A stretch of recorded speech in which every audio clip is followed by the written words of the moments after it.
नमस्कार दर्शकों, मैं हूं पंकज श्रीवास्तव और आप देख रहे हैं विधि का विधान। दर्शकों, आज यह मंच किसी युद्ध की बात नहीं करेगा। आज यहाँ किसी शक्ति की आवाज ऊंची नहीं होगी। आज यहाँ शब्द हथियार नहीं बनेंगे। आज का प्रश्न बहुत शांत है लेकिन बहुत गहरा है। आप जो सोचते हैं वह आपको स्पष्ट लगता है, लेकिन क्या आप उसे वास्तव में समझ पाते हैं? दर्शकों, यही प्रश्न है जिसका उत्तर ज्योतिष में बुध ग्रह देता है। बुध मनुष्य की बुद्धि का ग्रह नहीं है, बुध मनुष्य की समझ का ग्रह है। क्योंकि बुद्धि होना और बुद्धि का सही उपयोग कर पाना दो बिल्कुल अलग अवस्थाएं हैं।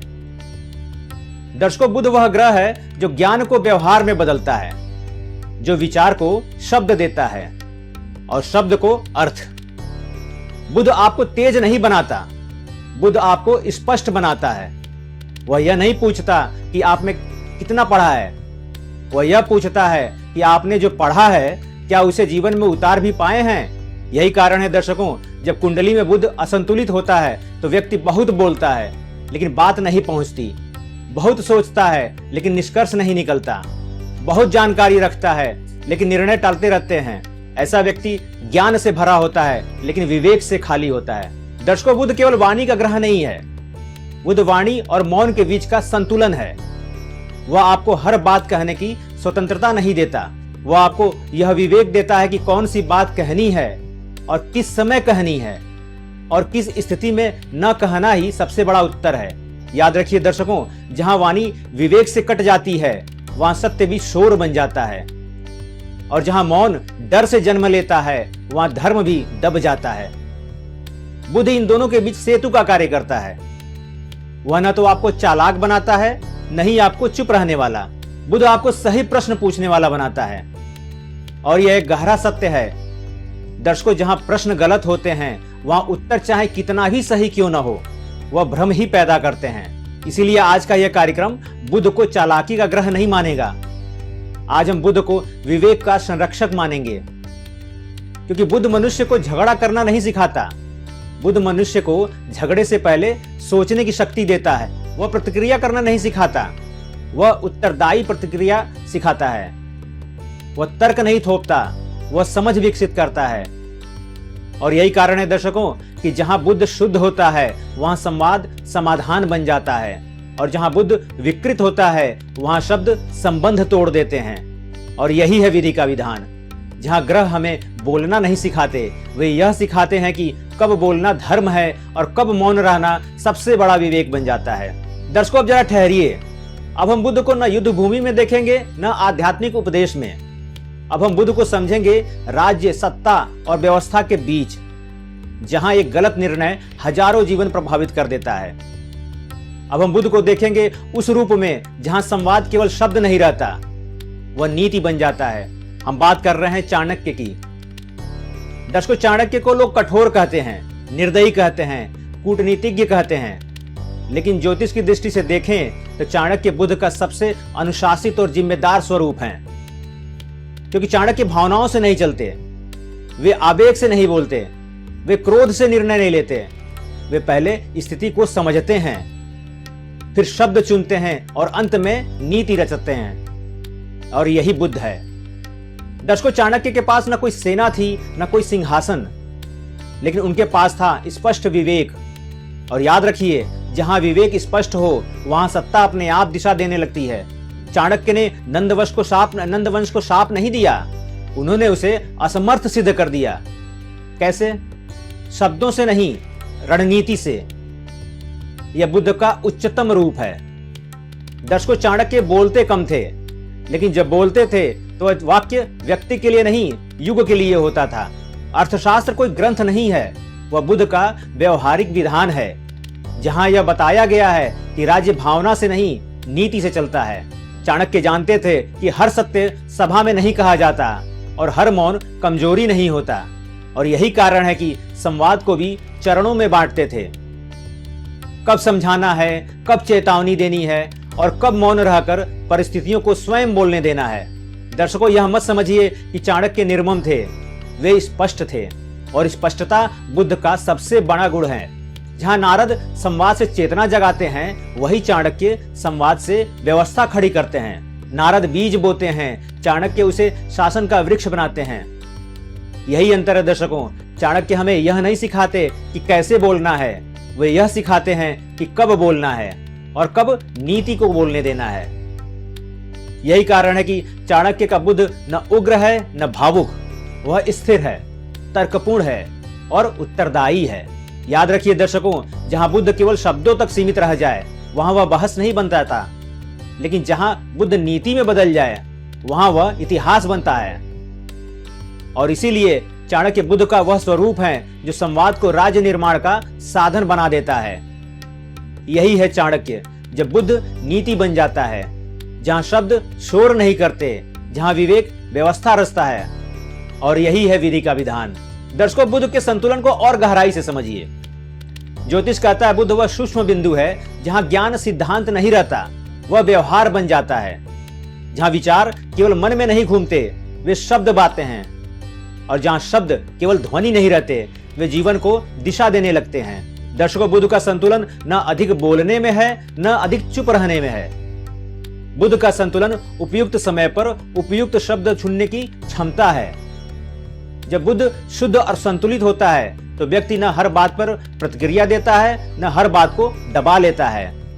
वह जानता है कब बोलना आवश्यक है और कब मौन सबसे स्पष्ट उत्तर है। ऐसा व्यक्ति शब्दों से उलझता नहीं है और मौन से भागता भी नहीं है। लेकिन दर्शकों, जब बुद्ध असंतुलित हो जाता है तो अतियां जन्म लेती हैं। या तो व्यक्ति हर बात में तर्क खोजता है, हर भावना को विश्लेषण में तोड़ देता है और जीवन को केवल दिमाग का खेल बना देता है। या फिर वह हर तर्क से भागने लगता है, सोचना उसको थकाने लगता है, निर्णय बोझ बन जाते हैं और स्पष्टता असमंजस में बदल जाती है। ज्योतिष की भाषा में कहें तो असंतुलित बुद्ध या तो मनुष्य को अत्यधिक विश्लेषण में फंसा देता है या उसे निर्णयहीनता में डाल देता है। दर्शकों, यह समझना बहुत आवश्यक है, बुद्ध का कार्य दिमाग को तेज करना नहीं है, क्योंकि तेज दिमाग अक्सर गलत दिशा में और तेज दौड़ता है। बुद्ध का वास्तविक कार्य है दिमाग को साफ करना, जहां विचार आपस में टकराए नहीं, जहां सूचना शोर न बने और जहां समझ स्पष्टता में ढल जाए। याद रखिए दर्शकों, भ्रम अज्ञान से नहीं पैदा होता, अज्ञान तो सीधा होता है, वह कह देता है मुझे नहीं पता है। भ्रम अधूरी समझ से पैदा होता है, जहां व्यक्ति को लगता है कि वह जानता है, लेकिन वास्तव में वह केवल टुकड़ों में जानता है। और यही अधूरी समझ जीवन में सबसे अधिक संकट पैदा करती है। इसलिए ज्योतिष कहता है बुद्ध वह ग्रह है जो जीवन में सबसे अधिक दिशा मांगता है। यदि दिशा न मिले तो वही बुद्ध चतुराई बन जाता है, शब्दों का जाल बन जाता है और विवेक को तर्क के नीचे दबा देता है। लेकिन जब बुद्ध को धैर्य, विवेक और नैतिक दिशा मिलती है तो वही बुद्ध संवाद को समाधान बनाता है, विचार को मार्ग देता है और शब्दों को जीवन का दीपक बना देता है। यही कारण है दर्शकों कि संतुलित बुद्ध न शोर करता है न भ्रम फैलाता है। वह शांत होता है, स्पष्ट होता है और मार्गदर्शक होता है। और यही है बुद्ध का वास्तविक विधान, जहां समझ बुद्धि से ऊपर उठ जाती है और जीवन असमंजस से निकलकर स्पष्टता की ओर बढ़ने लगता है। दर्शकों, अब हम उस काल की बात करते हैं जिसमें लोग अक्सर हल्के में लेते हैं, लेकिन जो भीतर से मनुष्य की सबसे गहरी परीक्षा लेता है। अब बात करते हैं बुद्ध की महादशा की। दर्शकों, बुद्ध की महादशा जीवन को युद्ध भूमि नहीं बनाती, यह जीवन को विचार भूमि बनाती है। यह वह समय नहीं है जब परिस्थितियां आपको टकराने को मजबूर करें। यह वह समय है जब परिस्थितियां आपसे पूछती हैं, तुम जो देख रहे हो क्या उसे सही ढंग से समझ भी रहे हो। ज्योतिष कहता है बुद्ध की महादशा में सूचनाओं की गति तेज हो जाती है, जानकारियां बढ़ती हैं, संपर्क बढ़ते हैं, संवाद बढ़ते हैं। लेकिन दर्शकों, समझ अपने आप नहीं बढ़ती। लोग बोलते ज्यादा हैं, सुनते कम हैं और समझते उससे भी कम है। यही कारण है यह महादशा सबसे पहले आपकी श्रवण शक्ति की परीक्षा लेती है। यह काल बताता है कि आप क्या सुन रहे हैं और उससे भी अधिक महत्वपूर्ण कि आप क्या समझ रहे हैं। दर्शकों, बुद्ध की महादशा में मनुष्य अक्सर जल्दबाजी में निर्णय लेता है, अधूरी जानकारी, आधे तथ्य और तत्काल निष्कर्ष, और यही सबसे बड़ा खतरा है। ज्योतिष की भाषा में कहें तो जब बुद्ध की महादशा में निर्णय विवेक से नहीं सूचना के दबाव में लिए जाते हैं तो यही काल अस्थिरता पैदा करता है। ऐसे व्यक्ति बार बार अपने ही निर्णय बदलते हैं। कभी सही लगने वाली बात थोड़ी देर में गलत लगने लगती है, क्योंकि निर्णय समझ से नहीं उतावलापन से लिया गया होता है। लेकिन दर्शकों, यही बुद्ध की महादशा एक दूसरा रूप भी दिखाती है। जो व्यक्ति हर सूचना पर नहीं चलता, जो हर शब्द को सत्य नहीं मानता, जो पहले सुनता है, फिर सोचता है और अंत में निर्णय लेता है, उसके लिए यही महादशा ज्ञान काल बन जाती है। ऐसा व्यक्ति बातों के शोर में नहीं उलझता, वह अर्थ खोजता है, वह प्रश्न पूछता है, स्पष्टीकरण चाहता है, तभी आगे बढ़ता है। ज्योतिष कहता है बुद्ध की महादशा में धैर्य ही सबसे बड़ा रत्न है, क्योंकि यह महादशा आपसे तेज दिमाग नहीं मांगती, यह आपसे संतुलित समझदारी मांगती है। याद रखिए दर्शकों, बुद्ध आपकी बुद्धि की परीक्षा नहीं लेता। वह यह नहीं देखता कि आप कितने पढ़े लिखे हैं, कितनी बातें जानते हैं। बुद्ध यह देखता है कि आप ज्ञान को कैसे प्रयोग करते हैं। आप हर बात पर प्रतिक्रिया देते हैं या पहले अर्थ समझते हैं। आप हर सूचना पर विश्वास करते हैं या विवेक का फिल्टर लगाते हैं। इसलिए दर्शकों, बुद्ध की महादशा किसी को भ्रम में डाल देती है और किसी को बोध तक पहुंचा देती है। फर्क केवल इतना होता है कि सूचना के पीछे भागता है और कोई समझ को आगे रखता है। और जिस दिन मनुष्य जानने से पहले समझने को महत्व देने लगता है, उसी दिन बुद्ध की महादशा अस्थिरता नहीं देती, वह स्पष्टता का काल बन जाती है। यही बुद्ध की महादशा का वास्तविक विधान है, जहां जीवन लड़ने से नहीं समझने से आगे बढ़ता है। दर्शकों, इस बात को और गहराई से समझिए। बुद्ध से डर नहीं लगता, क्योंकि बुद्ध से भ्रम होता है। क्योंकि बुद्ध आपके सामने अंधकार नहीं रखता, वह तो बहुत ज्यादा रोशनी रख देता है, इतनी रोशनी कि आंखें तय नहीं कर पाती किधर देखना है। ज्योतिष की भाषा में कहें तो बुद्ध विकल्पों का ग्रह है। वह संभावनाएं खोलता है, वह रास्ते दिखाता है, वह तर्क देता है। लेकिन दर्शकों, जब विवेक कमजोर होता है तो वही विकल्प आशीर्वाद नहीं रहते, वे बोझ बन जाते हैं। मनुष्य सोचता है वह भी सही है और इसी द्वंद्व में निर्णय टालता चला जाता है। यही बुद्ध का भ्रम है। शास्त्र स्पष्ट कहते हैं, जहां बुद्ध गुरु से कट जाए वहां ज्ञान धर्म नहीं रहता, वह केवल चतुराई बन जाता है। ऐसी चतुराई जो जीतना तो चाहती है लेकिन सही होना नहीं। और जहां बुद्ध शनि से कट जाए वहां विचार स्थिर नहीं रह पाते हैं, मन एक बात पर टिकता नहीं है।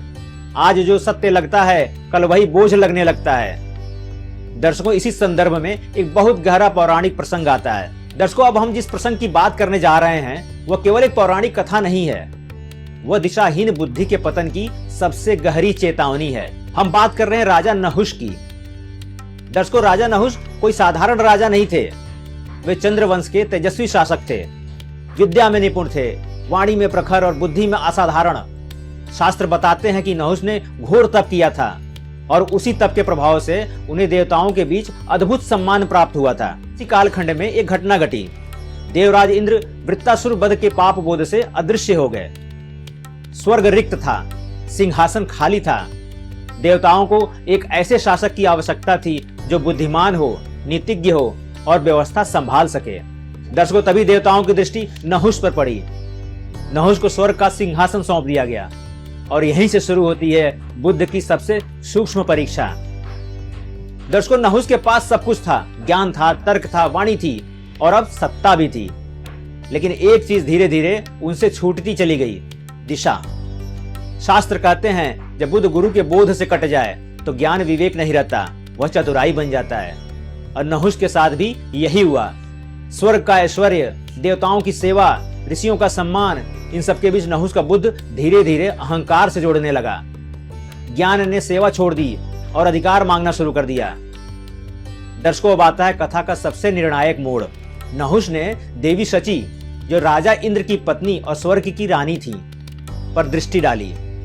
यह दृष्टि वासना की नहीं थी, यह दृष्टि थी अधिकार की। यही अंतर है दर्शकों, अज्ञान गलती कराता है लेकिन दिशाहीन बुद्ध गलती को तर्क से सही सिद्ध कर चाहता है। नहुष ने ऋषियों को अपना वाहन बनवाया। कल्पना कीजिए दर्शकों, जिन ऋषियों के ज्ञान से वे राजा बने थे उन्हीं को अपने रथ की तरह प्रयोग किया। यह अज्ञान नहीं था, यह विकृत विवेक था। ऋषि मौन रहे, लेकिन मौन हमेशा सहमति नहीं होता। ऋषि अगस्त का पैर जानबूझकर नहुष ने रथ से टकराया। रथ हिला और उसी क्षण अगस्त ऋषि ने कहा, हे नहुष, गिरो। दर्शकों, यह शाप नहीं था, यह परिणाम था। जिस बुद्धि ने दिशा खो दी थी वह अब अधःपतन के कारण बनी। दर्शकों, इस कथा का सबसे गहरा सत्य यह है, नहुष मूर्ख नहीं थे, वे अत्यंत बुद्धिमान थे।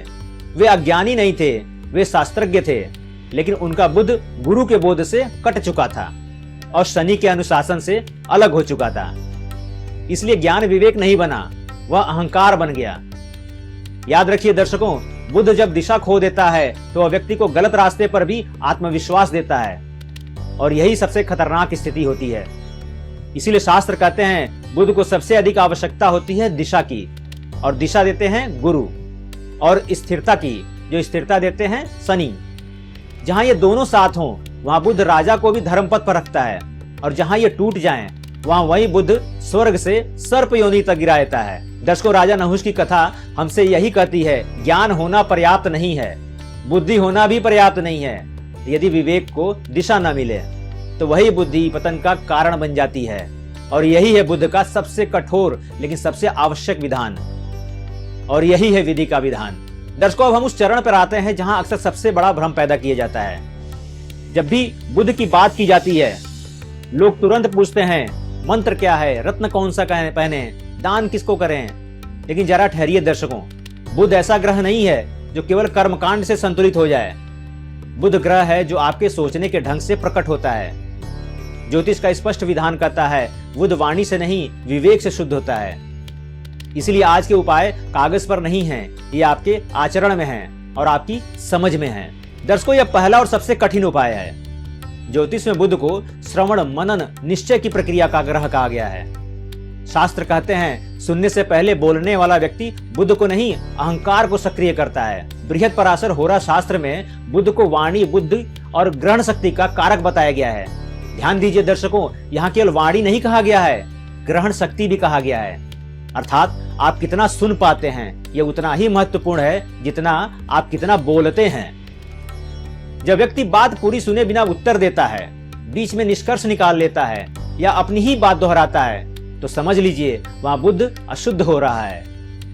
इसलिए बुद्ध का पहला उपाय है ध्यान से सुनना, और वो भी बिना तुरंत प्रतिक्रिया दिए। यही सुनना बुद्धि को साफ करता है और विवेक को जन्म देता है। दर्शकों, यह बुद्ध का सबसे बड़ा परीक्षण है। बहुत से लोग सोचते हैं कि बुद्ध अधीरता से बिगड़ता है, लेकिन ज्योतिष ऐसा नहीं कहता। बुद्ध अधूरी समझ से बिगड़ता है। फल दीपिका में स्पष्ट कहा गया है, बुद्ध जब विवेक से कट जाता है तो मनुष्य को बार बार निर्णय बदलने वाला बना देता है। अधूरी जानकारी पर लिया गया निर्णय तेज लग सकता है, लेकिन वह स्थिर नहीं होता। ऐसा व्यक्ति आज सही समझता है, कल उसी से भ्रमित हो जाता है। दर्शकों, बुद्ध की साधना का अर्थ है तथ्य पूरे हों, दृष्टि साफ हो और तब निर्णय लिया जाए। याद रखिए, जल्दबाजी मंगल का दोष हो सकती है, लेकिन आधी जानकारी पर निर्णय बुद्ध का पतन है। दर्शकों, यह उपाय सबसे सूक्ष्म उपाय है और सबसे शक्तिशाली भी। शास्त्र कहते हैं मौन केवल चुप रहना नहीं है, मौन वह अवस्था है जहां शब्दों से पहले समझ बोलती है। जातक पारिजात में बुद्ध को वाणी का संयम करता कहा गया है। अर्थात बुद्ध यह नहीं सिखाता कि कितना बोलना है, वह यह सिखाता है कब नहीं बोलना है। हर बात का उत्तर शब्द नहीं होता, क्योंकि कभी कभी एक शांत मौन सबसे स्पष्ट उत्तर बन जाता है। दर्शकों, जहां व्यक्ति हर बात पर प्रतिक्रिया देता है वहां बुद्ध कमजोर होता है, और जहां व्यक्ति बोलने से पहले तौलना सीख लेता है वहां बुद्ध शुद्ध होता है। दर्शकों, इन उपायों में कोई चमत्कार नहीं है, कोई डर नहीं है, यह आचरण की साधना है। याद रखिए, बुद्ध केवल मंत्र से नहीं समझ से प्रसन्न होता है। और जिस दिन मनुष्य सुनना सीख लेता है, अधूरी जानकारी पर रुक जाता है और मौन को स्वीकार कर लेता है, उसी दिन बुद्ध उसका भ्रम नहीं रहता, वह उसका मार्गदर्शक बन जाता है। और यही है बुद्ध का वास्तविक विधान, और यही है विधि का विधान। दर्शकों, आज की कथा यहाँ विराम लेती है, लेकिन बुद्ध की यात्रा यहीं समाप्त नहीं होती, क्योंकि बुद्ध किसी ग्रह की कहानी नहीं है। बुद्ध उस क्षण की कहानी है जब आप बोल सकते हैं, लेकिन चुनते हैं कि क्या बोलना है। याद रखिए दर्शकों, बुद्ध आपको चालाक नहीं बनाता, बुद्ध आपको जागरूक बनाता है। जहां समझ है वहीं बुद्ध है। इसी विश्वास के साथ हम आज की कथा को यहीं विराम देते हैं। फिर मिलेंगे अगले ग्रह के साथ, अगले विधान के साथ। तब तक सोचिए, समझिए और बोलिए, लेकिन विवेक के साथ। हर हर महादेव।